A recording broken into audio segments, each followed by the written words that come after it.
Welcome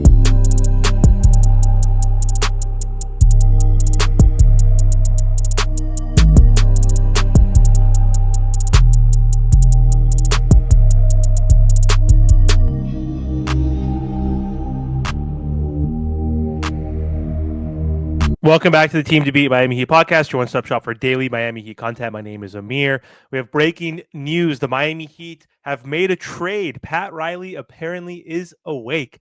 The Clippers, Jazz, and Miami Heat have agreed to a trade that sends Norman Powell, John Collins to the Los Angeles Clippers, Norman Powell to the Miami Heat, and Kevin Love, Kyle Anderson, and a 2027 Clippers second-round pick to the Utah Jazz. So this is huge for the Miami Heat. They are acquiring Norman Powell, who last season was a borderline all-star for the Clippers. He scored 21.8 points per game. He also averaged 3.2 rebounds, 2.1 assists, 1.2 steals, shot over 41% from three on 7 attempts, one of the best catch and shoot three-point shooters in the entire NBA.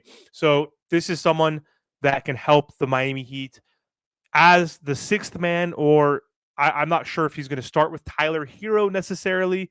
That wouldn't be the best fit, but this is someone who is dynamic and who has kind of played a combo role in his career. Someone who could maybe play small forward, even though he's very undersized.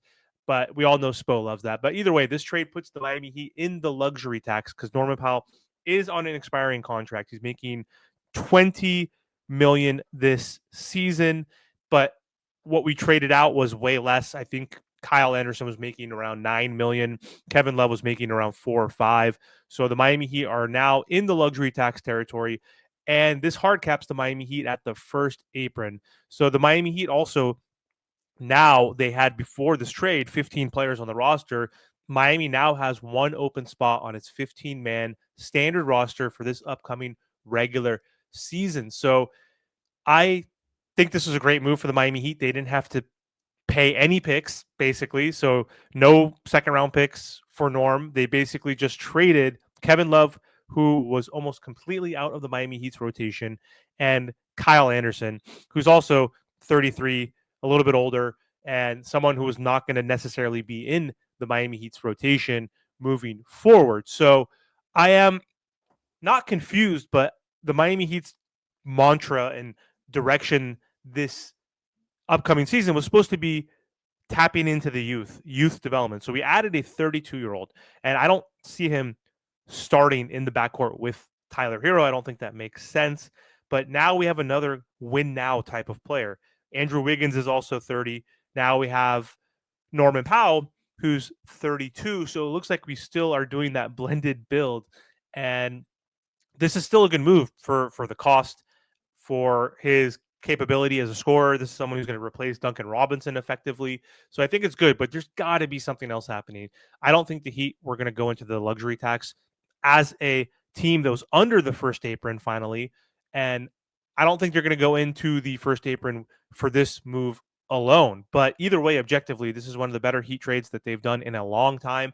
This is probably the best trade they've done since acquiring Andre Iguodala, Jay Crowder from the Memphis Grizzlies back in the day before the bubble run. So we basically didn't give up anything for Powell, who, again, is an expiring contract coming off one of the best seasons of his career. This is a great move, but now I don't think that he add Bradley Beal. So what are they up to? They have one more spot up. Are we going to reroute Norman Powell possibly? Like, could we add him and Wiggins for someone? Who knows? We'll see what happens. Like, could we be using this for Jonathan Kuminga? I'd rather have Powell and perhaps someone else, in my opinion, but we'll see what the Heat can do. Let's see what kind of pieces they can add. We still have one more roster spot. We have a whole summer, so we have tons of time during this offseason. But anyway, huge move. I'm excited for this. I think it was a great move. Pat Riley has finally woken up, and yeah, this was exciting. I wasn't expecting to wake up to this.